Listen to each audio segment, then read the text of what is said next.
Hello, and welcome to the Real Life, Real Talk podcast. I am your host, William Carr. In my first episode of Your Household is Your Business, we had a conversation about creating a household spending plan similar to a small business budget. Before you begin preparing your spending plan, you should know your spending habits. In other words, you should know your spending profile or personality. The wisdom of building is to first consider the cost. What would a spending plan do for you if it did not express your thoughts and ideas about spending? Here is a list of personality spending traits that you may be able to identify with. The first one is cheerfully optimistic, buoyant, likely extrovert. These persons are the life of the party and community gathering. Most impulsive, rarely think before they act or speak. The second one is inclined to be irritable, quick, active, practical, strong willed, self sufficient, and independent. The third personality, depression, low spirit, analytical, self sacrificing, a sensitive emotional nature, has the greatest ability to control spending. They can recognize problems, expect perfection, and are moody. And the last one, always consistent, enjoy people, and tend to be a spectator in life. Love to save and hate to spend. Extremely conservative in shopping, sympathetic, and care about others. When we can understand our spending habits, we can adjust our attitude about spending to become wiser in our spending decisions. Personality is a combination of traits that are inherited, learned, and other characteristics that contributes to our basic biological makeup. Training, education, our parents are influencers of who we are. But the most powerful factor is personality. Also, your personality is a major factor in your financial decision making process. The purpose of discovering our personality is to recognize and understand our weaknesses and learn how to overcome them and learn how to build on our strength. After we determine our spending personality, we need to reassess why we spend.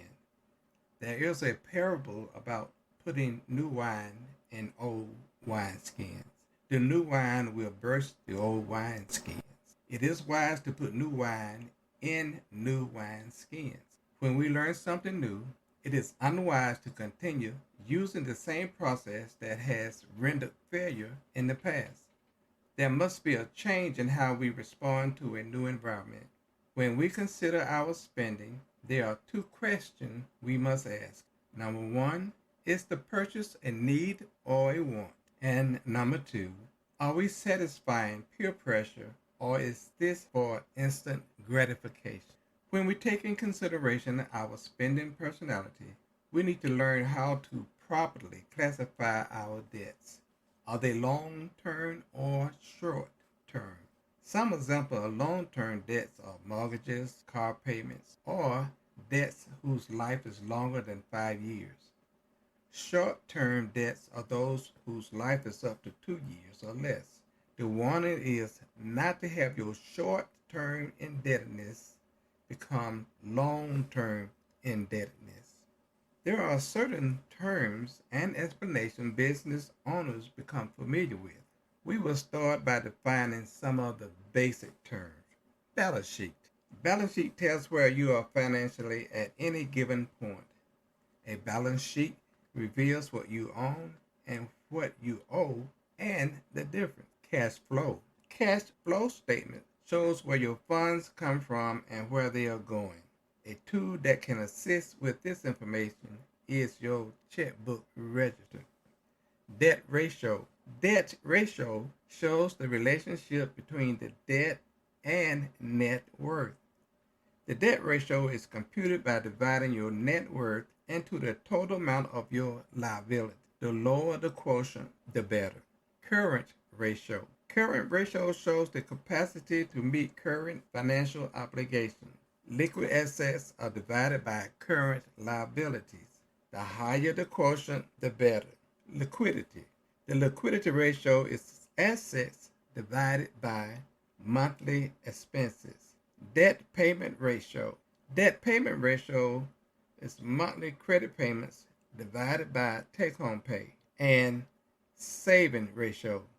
A saving ratio is the amount saved monthly divided by gross pay. These are just a few of the terminology those who are in business become familiar with. To develop a spending plan, you can use these 7 steps to get started. 1. Set financial goals. 2. Estimate income. 3. Have an emergency fund and saving plan. 4. Budget your fixed expenses. 5. Budget your variable expenses. 6. Record spending amounts. And 7. Review spending and saving behavior. In my next episode, we will set up a simple way of keeping your record. Thanks for listening to my podcast. If you have comments or observations about the podcast, you can send them to onereallifeministries@gmail.com. If you like the podcast, please share it with family and friends.